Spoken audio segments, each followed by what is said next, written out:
I play Terraria as the Esper class. Instead of using a sword or a bow, Espers are going to use their telekinetic powers to make items go whoosh and whash. But at what cost? Can I defeat Terraria using my brain and flying objects, or will I give up after dying too much? No. Well, enough of me talking. Enjoy the video. So, Big Brain Adrian spawned in and began mining trees like usual. This is clockwork, just like my depression. I was actually able to craft a weapon off the bat this time, which was a wooden disc. Why a disc? Well, I don't know, but it's better than a wooden disc. It behaves similarly to the flying knife, but it was now controlled with a psychosis stat or something, aka my brain. And after this runs out, I actually start taking damage. During this playthrough, I also installed Louis AFK to see what items that they had, and I made this unlimited house maker, which wasn't really, important, but at least you'll see my awful construction later in the video. I then went exploring and got a heart crystal in the ice biome. And after that, I went to the desert and I got some cacti to make some cactus balls, which actually behaved differently from the wooden disc. Instead of having piercing like the wooden disc, it actually did more damage, but it bounced off the enemies, which kind of makes sense, I guess. What? Oh my... I made my crafting stations, and in the morning, I explored Oddward, using my cactus ball to kill any enemy on sight. But definitely right now, the psychosis stat was a problem. I couldn't use my weapon for too long, and recharging took a while. And this actually reminds me of my social battery, because that apparently just dies out every single time I'm on campus. When the merchant came, I bought a crap ton of torches, and I saw a recipe for an instant elevator, and it was pretty pricey, but I wanted it. I found some rubies in the snow biome, meaning that I could fight the king slime, and I began mining down to find materials for the instant elevator. I found a spider cave, and I proceeded to go all imperialistic, and I looted a grappling hook and took their cobwebs. At this point, I started saving up for our first Esper armor set, which required some silk and some antlion mandibles. I crafted an item that let me dig faster to speed up the game from Louis AFK, and I'm not sure how to feel about it, but honestly, whatever, less work for me. And then I crafted a fire vial necklace for the Esper class. This makes our attacks imbued with fire, meaning that our cactus ball finally has some spice built into it. I returned back to the desert to farm those antlion mandibles for some armor, because we have no defense for now, so getting an actual armor set was pretty important. Although killing antlions was pretty hard due to my low DPS and their high HP, I was eventually able to get enough materials to craft my first Esper armor set, which gave me some delicious bonuses to my total psychosis, weapon velocity, and recovery rate. Very, very nice. And like always, my ego felt that I was ready to fight the king slime, so I got some gold for the spawner, crafted the golden crown, and also the frost burn twirler. This Esper weapon inflicted frostburn and could also pierce enemies. So at this point, I'm not gonna lie, we probably had a pretty solid loadout against the king slime, and I'm sure it's gonna be easy.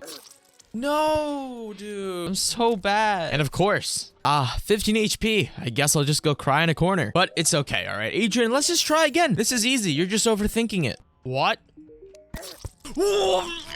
After the second try, I explored and I found a pyramid, and my luck was insane. Insanely bad. But at least I got a blizzard in a bottle. I then went back home to retry the fight and test out my Esper armor set with some actual mobility this time. I mean, this was a pretty, standard, I don't know, king slime fight, He just went hippity hoppity, get off my property, and I just killed him, dude. It was pretty easy, ranged weapons. Yeah, nice.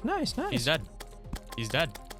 He's dead. Easy. After the fight, I blew up some shadow orbs to get some extra money, and then I bought the dynamite that I needed for the instant elevator, and bam, we have an actual instant elevator. I went down to hell and I grabbed myself a hell forge and drank a gravitation potion. Upon arrival on a sky island, I found another Esper weapon that would blow down enemies if their knockback stat was actually just butt cheeks. And then I used my elevator to go exploring and found some Hermes boots. Oh, let's go. So this finally means that we can challenge the Eye of Cthulhu, and so I did. Yeah, like usual, just run away with the Hermes boots, use my Esper weapon to just magically... And it's just dead. What can I say? I'm gonna die. Oh, never mind, I'm not gonna die. I upgraded my cactus ball to the Ebon cactus ball, and, well, I went to the corruption to see if my DPS was good enough against the Eater of Worlds. I thought that since I had some piercing Esper weapons, which was the Frostburn Twirler, that, maybe some extraordinary DPS would happen. And I was right. Something did happen. I died. I crafted a Frost Vial necklace, which adds Frostburn to my Esper attacks, so now we have fire and Frostburn. Oh, yes. I went to blow up some shadow orbs, and I got this new Esper weapon that actually blew my mind. This thing was the Shadow Orbit, which has 4 other orbs that orbit it, which is actually extremely strong because combined with my vial necklaces, ooh, this thing was crazy, especially against the Eater of Worlds. Just look at the damage. It just pierces, does all the debuffs that you can just imaginally think of. Dude, what can I say about this DPS? What can I say about it? It's just amazing. While fighting the Eater of Worlds, the Goblin army actually came to fight me, so of course I ignored them to buy some more spawners to slaughter the Eater of Worlds a few more times. Of course, after the slaughter fights, I didn't even realize why I killed the Eater of Worlds so many times, so I fought and defeated the Goblin army. I then went ahead and began preparing for my next armor set, which required some fossils. And upon returning, a Blundin was taking place, and so I took this time to buy some corrupt seeds. Well, Adrian, what are you gonna do with some seeds? That makes no sense. Well, I actually used them to make some lotus petals, which actually increased my base psychosis up by 5 stat points, which is indeed very nice. I then went to the ocean to gather some coral for this armor set, and after getting most of the materials, all I needed was an extractinator. And when I found one, I went back home and had to run, only 800 of my fossil box through it. And then finally, after that, I made my second armor set, aka the Cambrian armor set. I mined some obsidian and I went to go fight Skeletron, which is my favorite boss. If I die, I'm gonna freak out. I died. Okay, but after hitting my hand on the desk, I just, regular Skeletron fight. You loop around, you do some damage, aerial mind damage, and yeah, you kill them. Yeah, end of story. I then went into the dungeon and I opened up this golden chest before running into the Goblin Tinkerer. I got a Tinkerer's Workshop and some rocket boots, of course, but since I had bones now, I could actually craft another armor set called the Taurus armor set, which didn't look too bad. I also crafted this Esper necklace that increased all of my telekinetic stats, which was very, very nice. And then I went back into the dungeon and I found a bone saw in a chest, and I actually found out that this is the Muramasa version of the Esper saw blade weapons. And guess what? There was actually another TK weapon that actually pours liquid to attack vertically, and I wanted the Knight's Edge version of both of these weapons. I found the Muramasa of the telekinetic liquid weapon, and I left to get the Hellstone variants, and I got a ton of Hellstone to do so. I made the saw blades for both the Hellstone and Corruption variants, but now I actually needed to get a bottle of water to craft the liquid telekinetic weapons. And when I got that water, I made the liquid telekinetic weapons, and all we needed were the jungle variants. And so I went into the jungle to gather some spores and stingers, and I even killed the queen bee because I thought that, she would drop some stingers, which makes sense, but no, she doesn't, because she's absolutely useless. When I got enough materials, I made the jungle variants and combined all of them into the Knight's Edge version of the saw blades and the canisters. I then went down into hell and summoned the Wall of Flesh. Okay, this one was actually kind of hard, but no, it wasn't. It really wasn't. The Esper weapon did damage to like all the flesh parts at one time, and it was a really easy fight.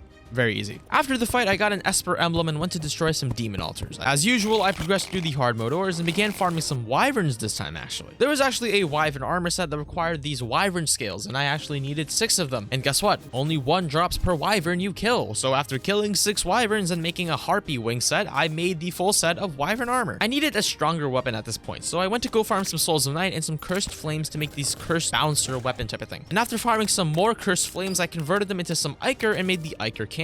So for right now, we actually have a decent weapon set, but we still needed some more DPS. And so to get some souls of light, I killed King Slime down in the hollowed caves and actually almost died a few times because my defense was actually pretty low. I crafted a key of light and killed the hollowed mimic, and I got the flying knife, which was actually a telekinetic weapon this time. And I actually literally never used this weapon, but I guess it has a purpose for me in this playthrough. I tried seeing how the flying knife would fare against the destroyer, and well, yeah. I then went to farm more souls of night to get some better weapons. I didn't really know what I could get, but I actually ran into a corrupt mimic, and after killing it, it dropped this weapon, a cursed flame orbit. And then with this, I challenged the destroyer. Okay, this fight was actually a little bit trickier because my defense was a little bit wobbly, but my damage was really good, and eventually, just flying around, doing a lot of DPS, eventually killed him, and yeah, very nice. With the small, minuscule amount of hollowed bars that I got, I made the hollowed weapons for the saw blade and canisters, and continued farming souls of night and light in the caverns. I then tried to get more hollowed bars for the actual armor set, and well, let's just say I had some mixed reactions in the fight. After a literal painful hour, I made hollowed armor and challenged the twins. This fight was pretty straightforward, lots of dodging and using my amazing brain and IQ powers. Might die.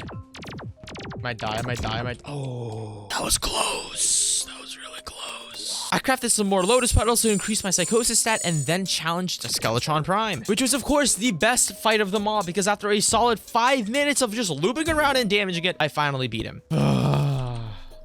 I hate this boss, bro. I then crafted Skeletron's Prime Laser, which is actually one of the best moves I made in this video, and you'll see later. But then I went to go gather some Chlorophyte ore and crafted some Chlorophyte weapons and armor. I made a makeshift arena and almost killed Plantera. Like, it was actually really close. I didn't really expect to beat it, but hey, it was pretty close. No. But this accidentally spawned my eternal pain because I could not for the life of me find another Plantera bulb. And I shit you not, I spent literally 2 to 3 hours trying to find one. I even made the Plantera bulb tracker, and that even couldn't find a bulb. So then I actually gave up and gave myself the Plantera spawners because I'm not spending more of my life mining throughout the jungle. But anyway, the fight went a little like this. But yeah, like I said earlier, finding this boss is very annoying. Freaking Plantera just, I don't know why it just took forever for it to spawn.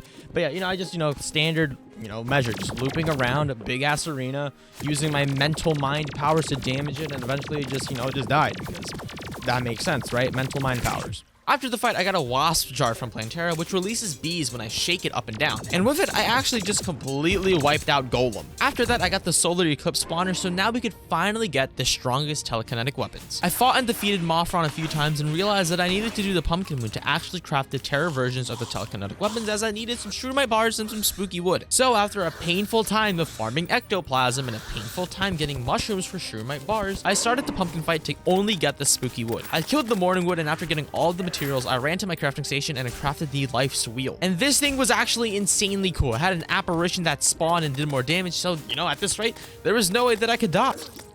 Okay, all jokes aside, this weapon absolutely shredded. All I needed now was a broken fragment to craft the Terra weapon for the liquid stuff, and after killing Mothron a few times, I actually assembled the Nature's Dew. So now we finally have both Terra weapons, which are pretty cool, you know, but actually that's it. We don't actually have anything left to cover for the Esper class. Well, at least for now. And college sucks. You should join channel members.